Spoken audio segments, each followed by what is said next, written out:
ভাই ভাই আওয়াজ করে বলুন তো আমরা কি ভাই ভাই। কিন্তু কিছু দুষ্ট লোক আছে, তারা আমাদের সম্পর্কের মধ্যে ফাটল ধরাতে চায়, ঠিক কিনা বলেন? মাঝে মাঝে ঝগড়া লাগাতে চায়। দেখবেন পত্রপত্রিকায় দেখা যায় বিভিন্ন ধর্মীয় উপাসনালয়গুলোতে হামলা চালানো হয়। এগুলো রাজনৈতিক উদ্দেশ্য প্রণোদিত, এগুলোর সাথে ইসলামের কোনো সম্পর্ক নাই। এজন্য এই দুর্বৃত্তদের ব্যাপারে আমাদের সাবধান থাকতে হবে। আমরা সবসময় যেমনি ঐক্যবদ্ধ, ইউনাইটেড, আমরা যদি এরকম ইউনাইটেড থাকি, এই সমস্ত দুর্বৃত্তদের কালো হাত ভেঙে দিতে আমাদের 1 ঘন্টাও লাগবে না। চিল্লায় বলো ঠিক কিনা? আমরা সংঘবদ্ধ থাকবো। এই যে আমাদের পিসফুল কোএক্সিস্টেন্স, শান্তিপূর্ণ সহাবস্থান।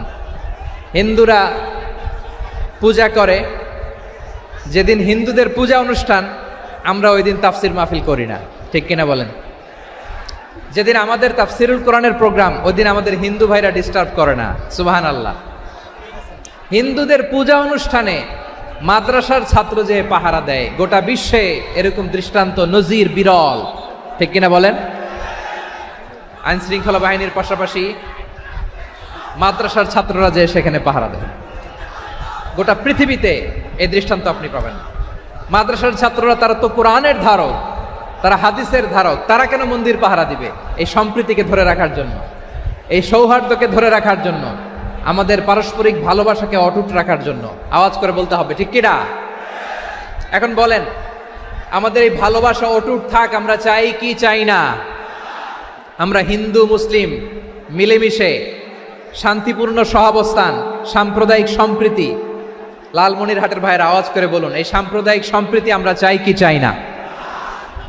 আল্লাহ এই দেশকে তুমি বরকতময় করো, বাংলাদেশকে তুমি শান্তিময় করো। আওয়াজ করে সবাই বলেন আমিন। এই জায়গাটাতে সামান্য একটু আওয়াজ হচ্ছিল, এটাও থেমে গেছে। আলহামদুলিল্লাহ, আলহামদুলিল্লাহ। এখন একেবারে everything is in my control. মাশাআল্লাহ। ঠিক আছে, আমি মূল আলোচনায় যাই। প্রিয় ভাইরা, আমি বলেছিলাম আমার আলোচনার বিষয় হচ্ছে শান্তিপূর্ণ সহাবস্থান, সাম্প্রদায়িক সম্প্রীতি। আমরা দেখব ইসলাম আমাদেরকে কি কি দিক নির্দেশনা দেয়। শান্ত হইতে হবে। খরগোশের কানের মতো কান দুটো আমার দিকে করে রাখেন। আমি এখনো উঠে যাব, হাত নাড়ায় লাভ নাই, আমি উঠে যাব। তাকায় থাকো আর কান খাড়া, আওয়াজ হবে না। হ্যাঁ, মাশাআল্লাহ, মাশাআল্লাহ, ঠিক আছে।